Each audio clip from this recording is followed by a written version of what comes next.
Some of your numbers served as shield.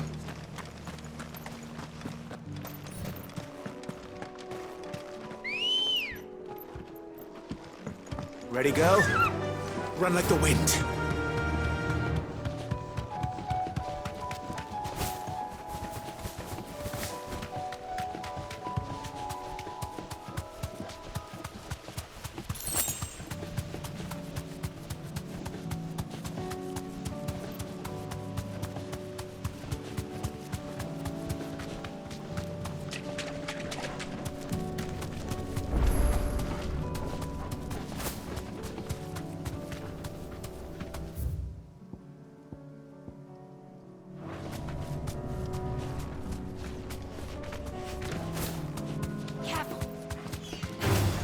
Time to fight.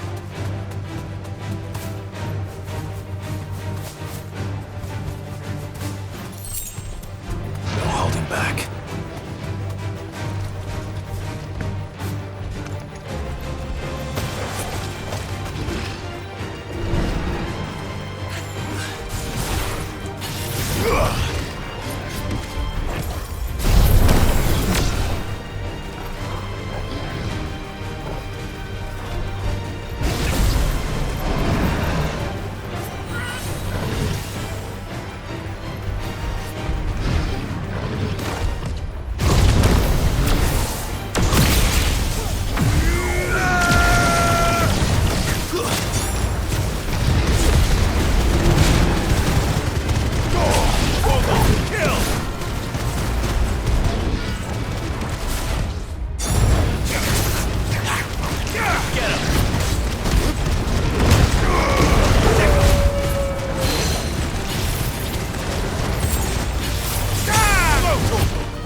Let's go.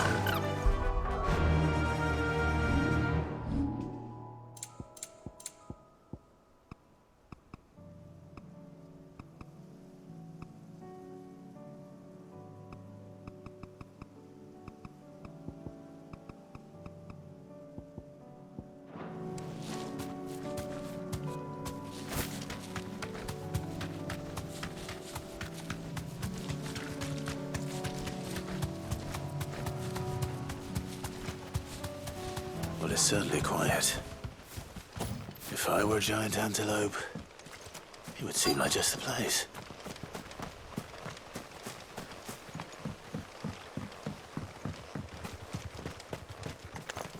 I doubt we'll find one bigger than that. You hungry, Torgal?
Now,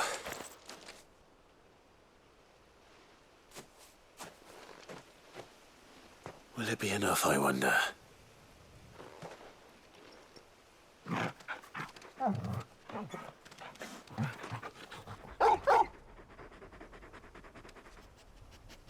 I say that answers my question, which means we owe the lawsmen our thanks.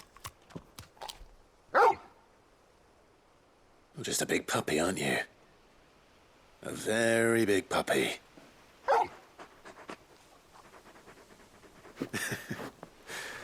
You do know you can take that with you, Torgal.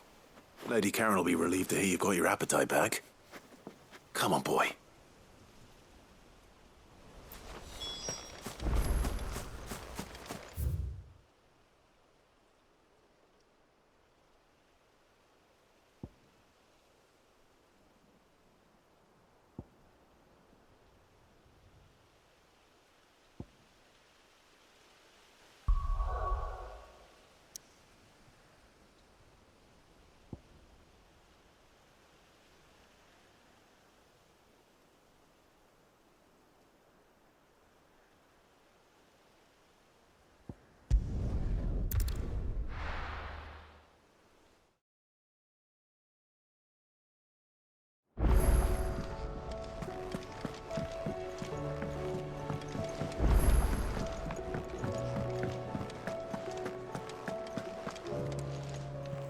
I noticed you and Torgal had gone off somewhere.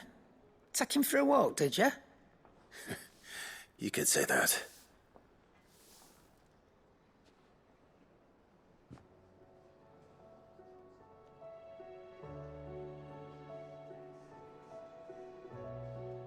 So, Molly's leftovers weren't good enough, eh? That'll teach me for treating you like you're still a pup. All right, no need to shout. Now we know what you're after, I can see about getting some in. Speaking of which, I brought one for later. Can I leave it with you?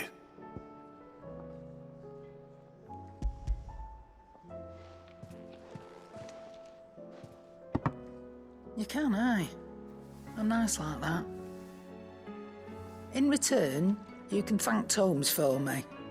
The bloody know-it-all. I was just on my way to see him.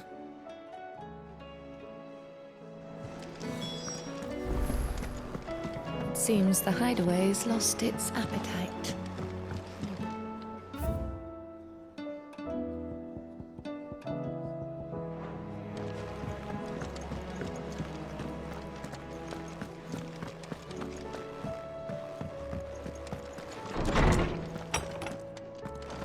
Is a storm coming soon? Ah, Clive. Were you able to locate your quarry? We were indeed, lawsman. You pointed us in exactly the right direction. And Torgal's been a very happy hound ever since. Very good, very good. Lady Karen sends her thanks, by the way, for your part in solving the mystery. Ah. But that reminds me. After your last visit, I found myself pondering Torgal's talents. Do you recall our conversation concerning Lady Jill's role in Torgal's transformation? About how she somehow woke the power within him. Precisely that. A reasonable conclusion, I thought, but one which raised certain questions in my mind. You see, the Fenrir of legend served Shiva and Shiva alone. And while the powers attributed to him are certainly impressive, the records imply they are somewhat different in nature to those you described Torgal as having used. What are you suggesting? That Torgal may be the beneficiary of more than one Eikon's power. Consider that in addition to Lady Jill, he has served as a loyal companion to you, your brother, and even the late Cid. In short, the Eikons hitherto near at hand, or should I say at paw, have been diverse and plenty, and that number has only grown as the realm's dominance have fallen to your sword. One can but speculate as to how all of this has affected Torgal. He has seemed more fierce of late. And if I am not mistaken, he will grow fiercer still. We are fortunate indeed to be able to count him amongst our allies and not our adversaries. Oh, he's more than an ally. He's a friend.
Did you see that?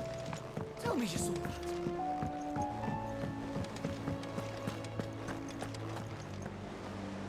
Was wondering when you turn up. Had owls from all our friends thanking you for your timely intervention. How is it you always manage to arrive at just the right moment? Luck, I suppose. Any word on the rest of the realm? Let's see. Storm's still crying out for mother crystals. The nations are still in chaos. And the skies are still the color of a kick in the kidneys 2 days on. So... Right. Clive, we knew this was going to happen. Well, not the bleeding skies part, but you take my point. Now's not the time to second-guess yourself. Now's the time to visit the infirmary. Taya says your brother's awake. Thank you, Otto.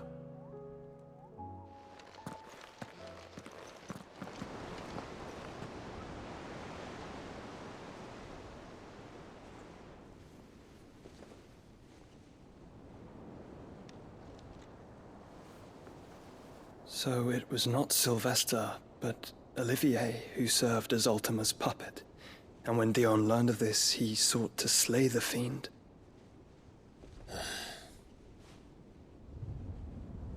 Only for his father to take the spear that would have freed him. Enough to drive a man to madness. Small wonder he hasn't stirred. I would be afraid to wake. Had I but reached out to him sooner, warned him of the threat Ultima posed. But now, both an empire and her prince lie broken. Joshua, what do you know of Ultima?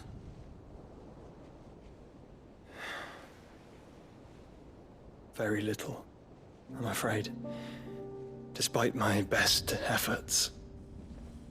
18 years ago, as I lay buried beneath the rubble of Phoenix Gate, 'twas not death who came for me, but another. And it was while in my rescuer's care, I first heard of Ultima. I've been chasing his shadow ever since. Ultima is driven by some deep, dark purpose, and for whatever reason, it would seem you are crucial to his designs. He will stop at nothing to have you, even if that means toppling an empire. But why me? What possible use could I be to such a creature? That is one of many answers that have eluded me. Yet, I am certain of this. It is not mere chance. You were chosen for a reason. All dominants carry within them the might of an Eikon. Nigh limitless power that is at once acutely limited. I wield fire, and only fire. And I only ice. 8 wardens for 8 elements. But you, Clive. You are different. You're special. Your abilities begin with the flames of Ifrit. But they do not end there. The fact Ifrit can even exist goes against everything we thought we knew of dominance. Perhaps Ultima has been waiting for one such as you, whose potential is truly limitless. I've encountered that thing several times now.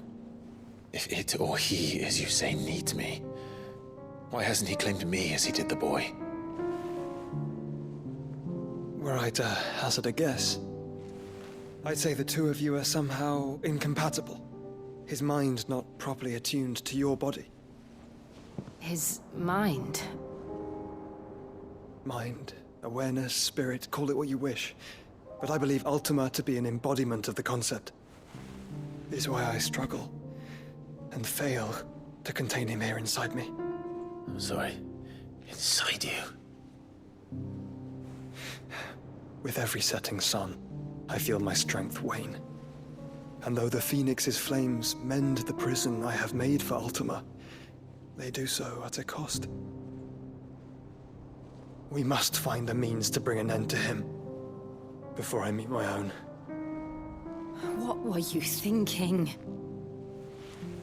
It was that or let him take Clive. And I've always had a soft spot for my brother. But that doesn't mean you should sacrifice yourself to save me.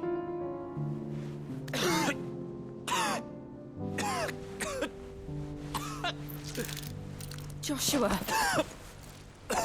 Clive, it's Gav. There's an army of Akashic at the gates of Canver.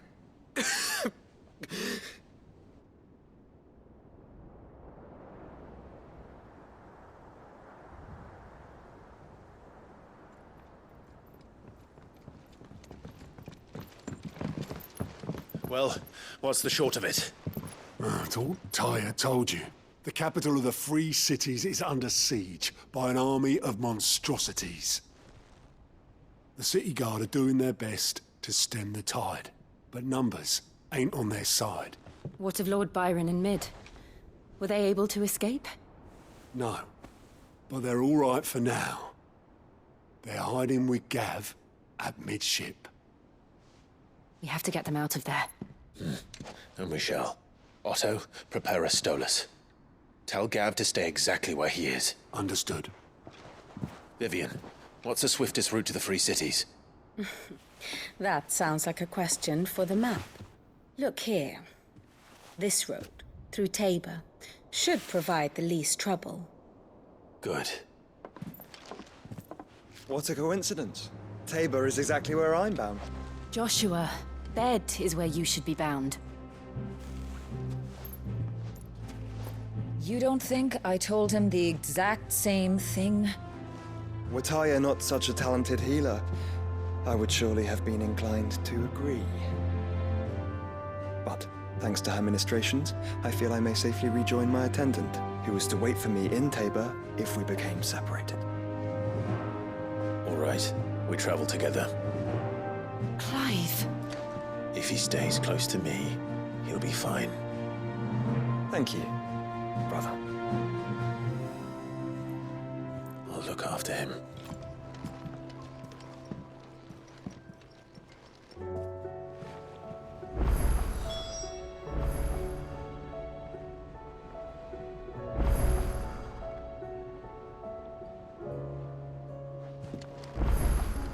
You know how I feel about this, but your brother's stubbornness knows no bounds.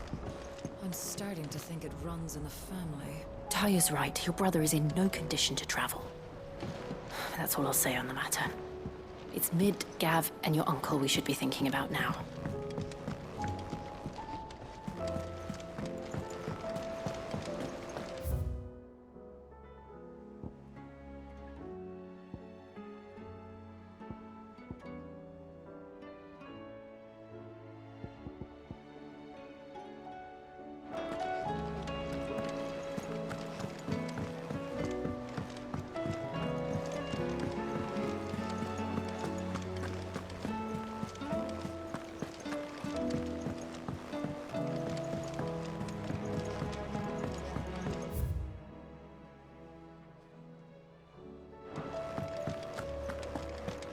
Did you see the pair that got hauled into tires?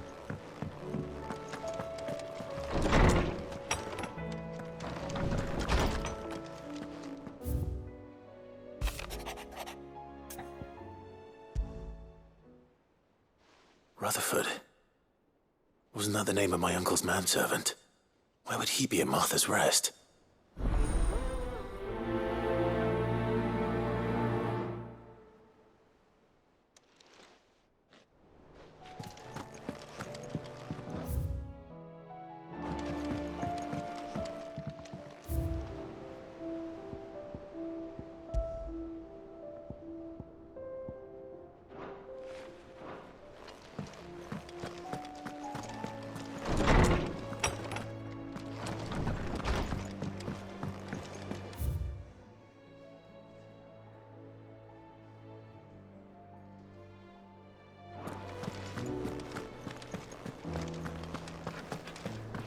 Seems the hideaway has Blasted lost book. its...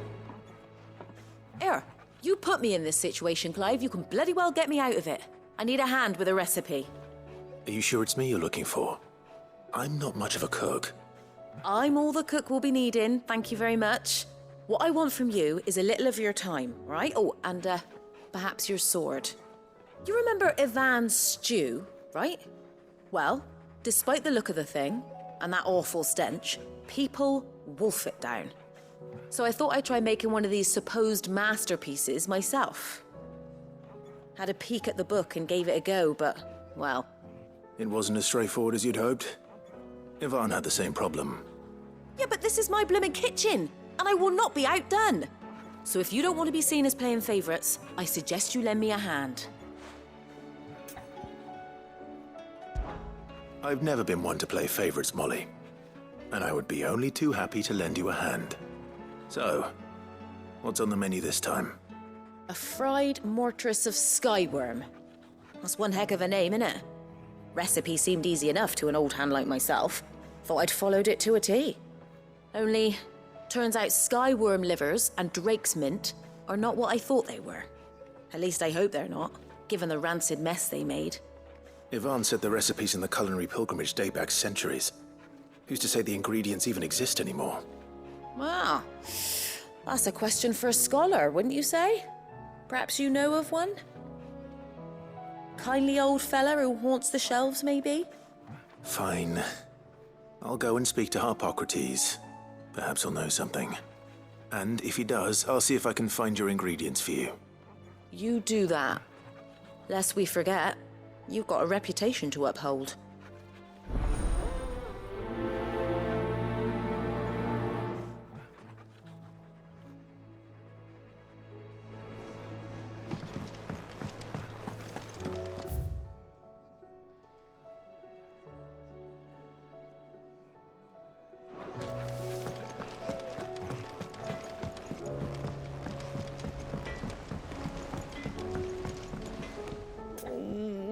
What am I gonna do? But no more.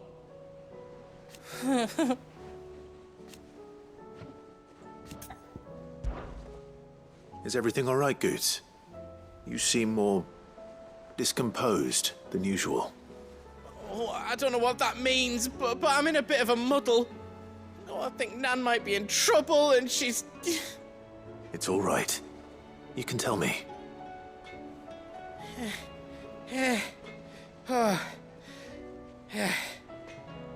There was a trader came by. One of our usuals, like. Said he'd heard some rotten rumours about her down Dallimil Way. Folk are saying she's been selling to bandits and cutthroats and that. I mean, she's fond of a chance to make a coin or two, aye, but she'd never do business with baddies. Especially not the kind who go hurting people who haven't done out. I wanted to ask her about it myself, but I'm scared she'll give us a tongue lashing. She'd never give your tongue a lashing, though, would she? Don't worry. I'll speak to her. Oh, thanks, Clive. You'll let me know what she says, won't you? Of course. I'm sure it's all just a misunderstanding.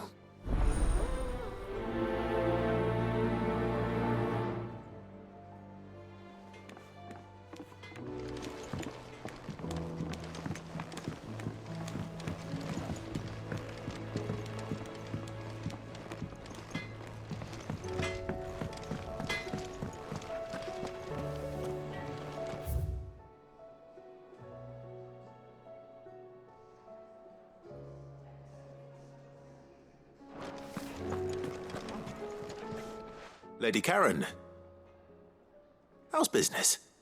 Not nearly as foul as the weather. You're doing good trade then? Both in and out of the hideaway? Can't complain. Wait, what exactly are you getting at? Not once in 5 long years do you pay my affairs half a care. But here you are today, raking me over the coals like a bloody popoto. Just asking. Out of interest. All right. I'm here because I was told that certain rumors have been circulating. About you selling weapons to brigands. Oh, are you? And who was it who knows me so well as to tell tales of my evil exploits? I didn't exactly hear firsthand. All I know is that someone in Dallimil has been spreading word to that effect. And what? You believe it? You think I'm profiting off the blood of innocents, do you? Look, I've done things I'm not proud of. Might be there were a time when I turned a blind eye to the wretchedness of the world so I could line my pocket. But that woman is no more. And you'd know that if you'd ever paid the slightest bit of notice. You're right, Lady Karen. I apologize. It was wrong of me to doubt you. Aye, it was. Now, I reckon you've got better things to do than pointing your do-gooding finger at a poor old woman. Of course. Good day.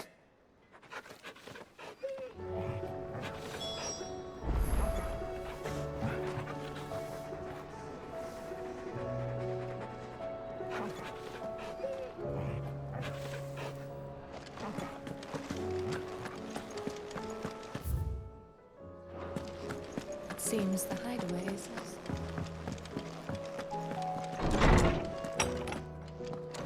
Is a storm coming?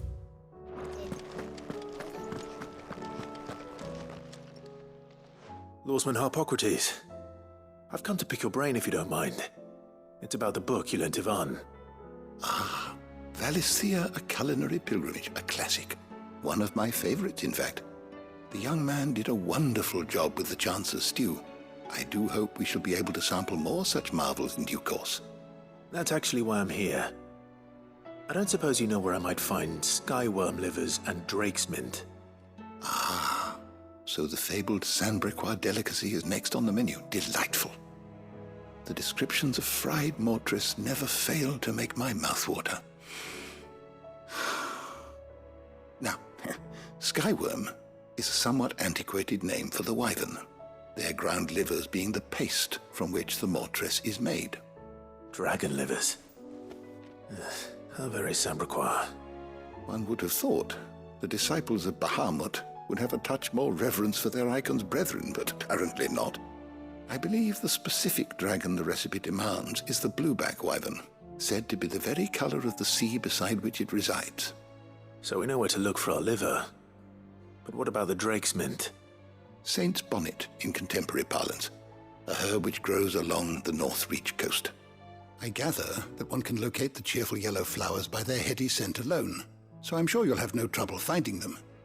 I may add that people once believed game was best served with the flora that sustained it in life, in which regard fried mortress of skyworm is undoubtedly a typical dish of the time.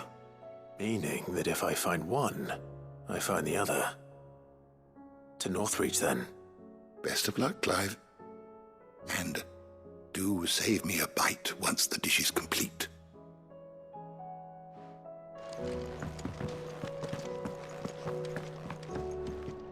Sid, perhaps you can help me solve a mystery. I can certainly try. Who's gone missing this time? It's not who, but what. Mid's scales, the ones she made for her workshop. I borrowed them to teach the little ones about weight, and shortly after the lesson, well, they vanished. My first thought was that they'd taken them off somewhere to play, but when I asked, they swore they had nothing to do with their having disappeared. Which almost certainly means they had everything to do with it. Perhaps a visit from Sid will jog their memories. I think it just might. Thank you. I don't like to imagine that my pupils would lie to me. But if they have, I'll have no choice but to discipline them accordingly. They were in the atrium when I last saw them, as always.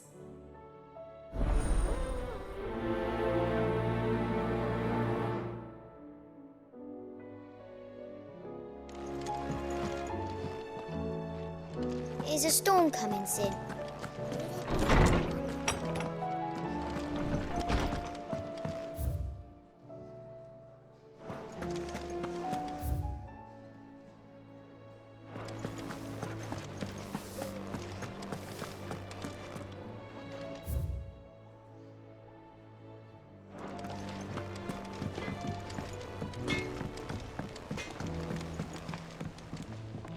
I spoke with Lady Karen. What did she say? That the rumors were unfounded, and that I was a fool for thinking they might hold any truth, along with some other things that made her feelings clear. And while it sounds like she may have done things she regretted in her past, she says those days are behind her. Oh, well, that's good. I knew Nan wasn't caught up in out bad. But why would people say she was? What did she ever do to them? It's not right. No, it's not. But people do things for all sorts of reasons. Perhaps we'll never know. Well, I'm going to find out. That trader, he said they were all talking about her in Dalimil. So that's where I'm going. I'll find someone who'll tell me, you'll see. Are you sure that's wise? Whoever's spreading these rumors means Karen ill. Oh, right. But that's why you'll be coming with me, isn't it, Clive? I suppose it is.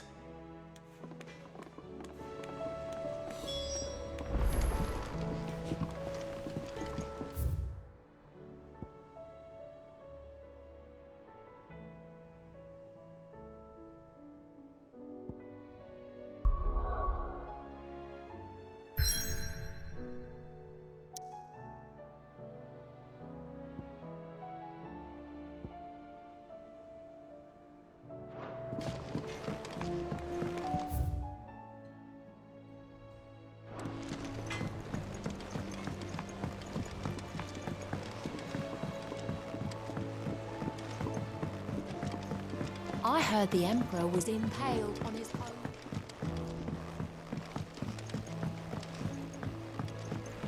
We're all gonna die! You hear me? What do you reckon we should do? I say we should just tell Miss...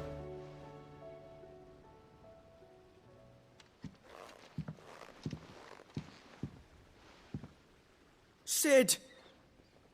Hard at your studies, I see. And what is that?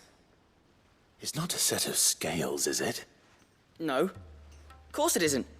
Well, not anymore, it's not. Oh, And just how long hasn't it been one? we're sorry. But we didn't break them. We dismembered them. Just like Miss Mididol showed us. Miss Mididol? And why would she have you dismembering her creations? Because that's the only way to become a ninja-neer. Miss Mididol said, the best way to see how something works is to take it apart and put it back together again. Well then, your work is already half done. Carry on. About that. The taking apart was easy enough, but it's the putting back we can't work out. Speak for yourself. The heavy thing goes at the bottom. Then...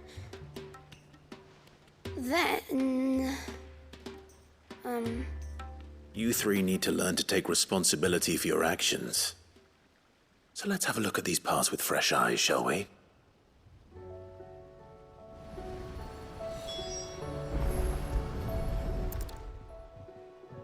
All right. Everything here was once part of Miss Mididol's scales. Every piece has its own role to play, and each is just as important as the others. If even one of them is missing, the scales won't work. So let's think about what those roles might be. You already know one of the pieces, the body. Its role is to support everything else. But what of the others?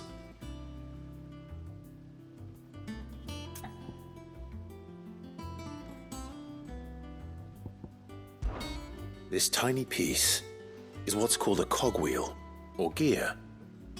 Have you ever seen one before? I have. Miss Mididol's dungeon is full of them. Most are on the floor. She puts them in all her inventions. They spin round and round and round and round and... That's right.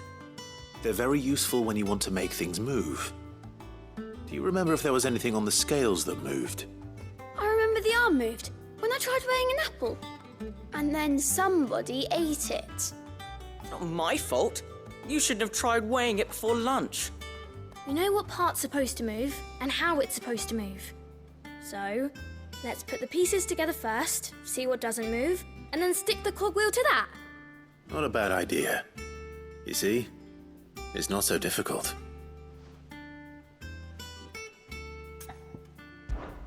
This is called the arm. Why do you suppose that is? It doesn't look much like an arm. You're right. It looks more like a wing. Like a chocobo wing! You've ridden a chocobo before, haven't you, Sid? Will you teach me to ride one day? I'll think about it. Now, what do arms do? Hold things. So wait, maybe this arm holds things too? Good thinking. You're on the right track. These round parts are called the pans. You all know what a pan is, don't you? I do. Molly uses them in the kitchens to fry bangers. But these aren't for frying bangers, you idiot. They're for weighing stuff. But what if I wanted to weigh Goots? I don't think he'd fit on that little thing. Probably not. What are the chains for? Holding the pans up? Well spotted. Which means something must hold the chains up in turn. So, now that we've taken stock of the parts and learned what they do, what do you think? I think we've got it. Then here's what we'll do. You tell me what goes where, and I'll put the scales together. Well, obviously you need to start with the body. All the other pieces fit onto it, don't they? And the arms go on the body, just like real arms. Or wings, if you're a chocobo. And then the arms hold the pans by the chains. Very good. Let's see if that works. There. All finished.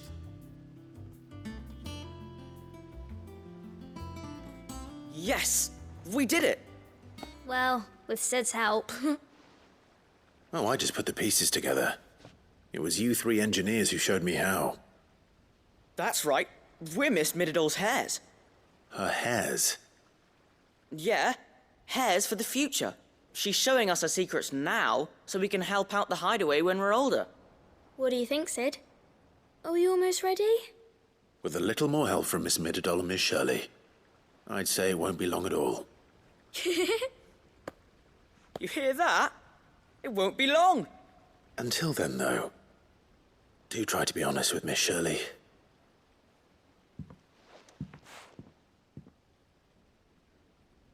Hey, look! We never used the cogwheel. You don't think Sid forgot about it, do you?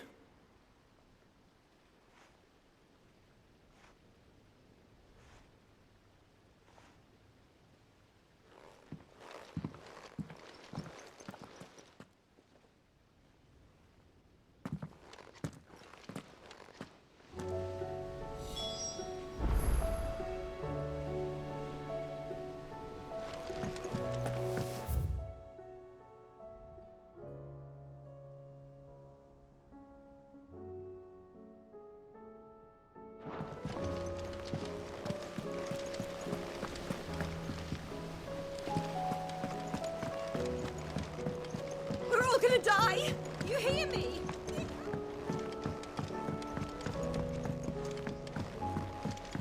I heard the Emperor was impaled on his...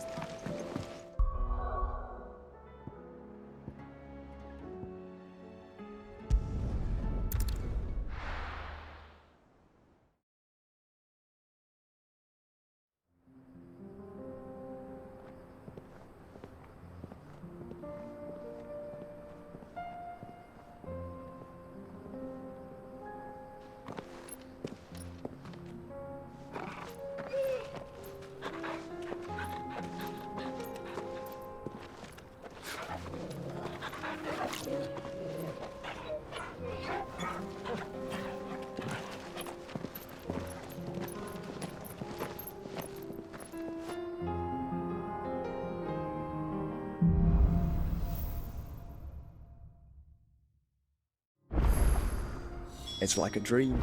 The four of us out walking like we used to. Enjoying this, are you? Gav and the other...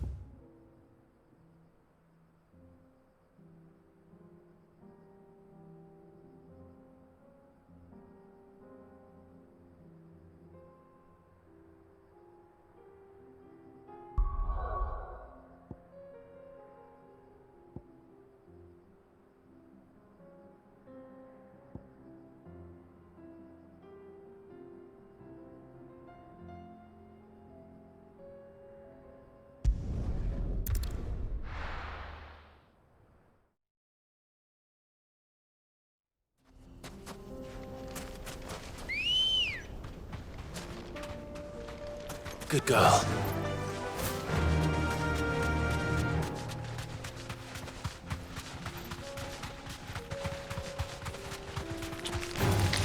All right.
got company! Come on, lads, let's tear the bastard's head off! Let never stop! Nice try.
This must be Ignac's luggage. Nothing seems to be damaged. All right. Let's get it back to Dalimil.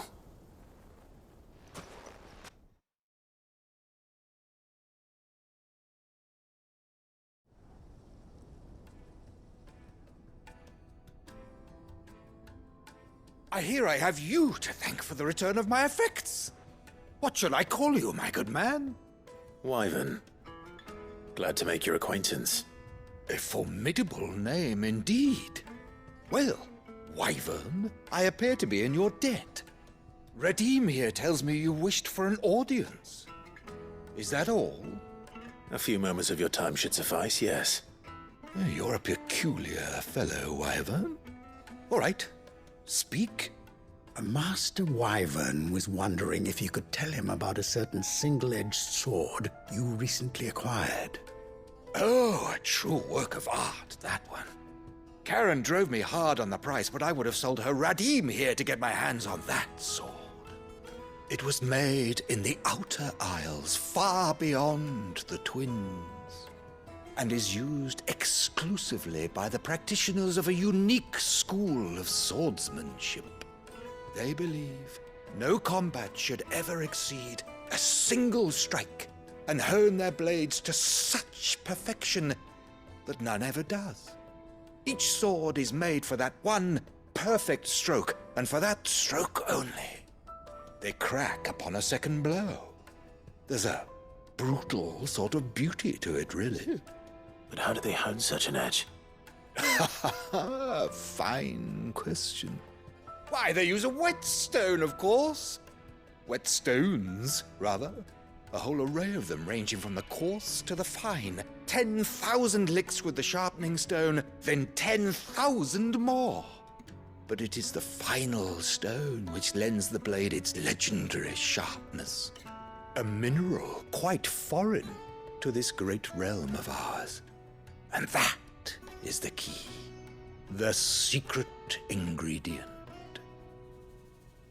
Wyvern, it occurs to me that my little lecture is hardly equal to services rendered. Take this, together with my regards. The very stone of which I spoke, far rarer among collectors than even the blade itself, and a far more fitting payment. Thank you. Pardon the intrusion, my lordship. However, it is long past time we prepared ourselves to depart. So it is. I am locked in bitter competition with a rival collector of curiosities. I am one step ahead of the unscrupulous scoundrel, but he is hard at my heels. Are there many other collectors out there? Too many to count, but only one do I consider my nemesis. Lord Byron Rosfield. And is a perennial thorn in my side. I can imagine. Farewell, Wyvern. May our paths cross again. Radim, we mustn't dawdle.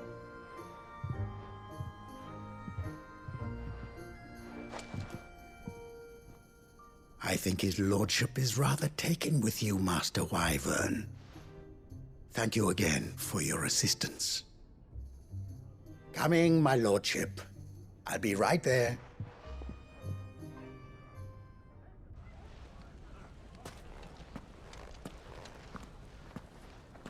Trust Uncle Byron to find such an interesting rival.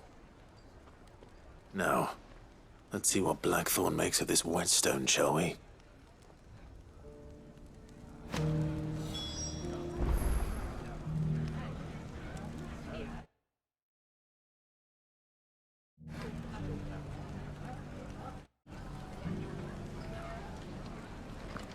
If all of us continue to work together in defending Dalamir, I foresee good.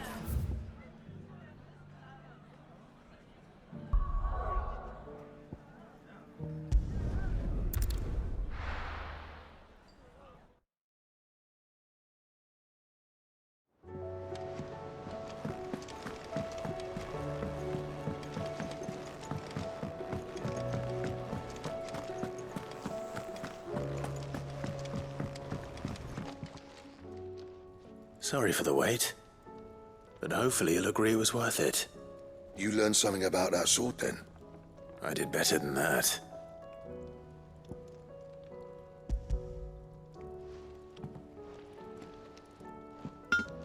A whetstone?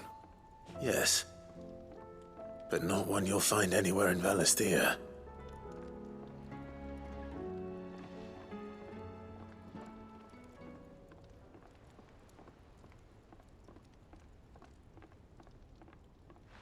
No wonder I couldn't get the same finish on the grinding wheel. One hit and all done, eh? Might not be so bad if all you ever fought were duels. Good luck on the battlefield. Your second opponent would be your last, no matter how good you were. Even so, is there some way it could be used to give the Cursebreakers an edge? I think so, yeah. With this whetstone and the right kind of steel, I could probably even make a twin of the blade that rattled me. But there'd be no replacing this little rock once I worn it down to a sliver. I reckon we get a dozen swords from it, if that. Swords that the Cursebreakers wouldn't know how to wield properly, and that would see them through a single fire piece. Nah, no point trying to copy that thing. Be about as much use as a wax anvil. But finishing our blades with a whetstone this fine, now that's something to consider. And what's finer than fallen masonry, eh? Or more hard-wearing, for that matter. Just imagine it. Good Valisthean steel with an edge as sharp as any found in the Outer Isles. I won't make a copy, nah. I'll make something much better. I'm sure the Cursebreakers will be delighted. Just don't push yourself too hard. Don't you worry about me, sunshine. I've been working day and night since I was half your age, and I'll still be here when you're long gone. Hey, thanks, Clive. I mean it. I owe you one, August too. It's good to know someone's looking out for me. You'll be happy to hear you said that. And I'll see that my debt to you's paid. First new blade I make's got your name on it. You come and find me when you've got the materials. All right. I will.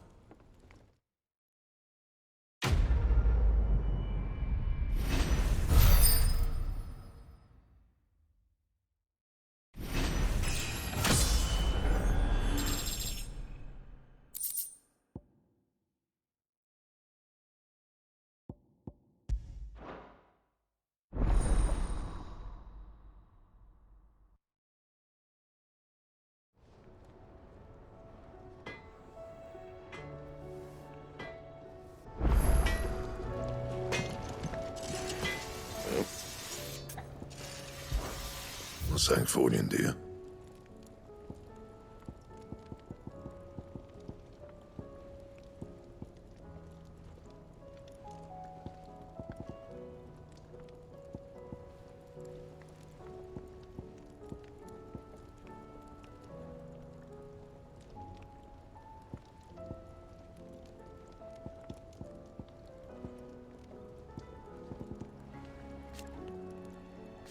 And?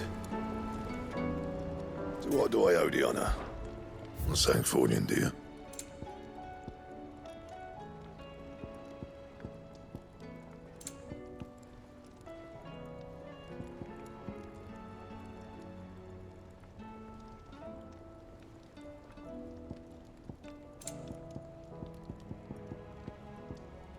That it?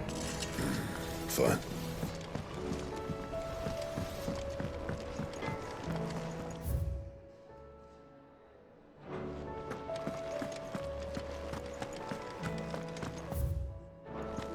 It seems the hideaway has lost its appetite.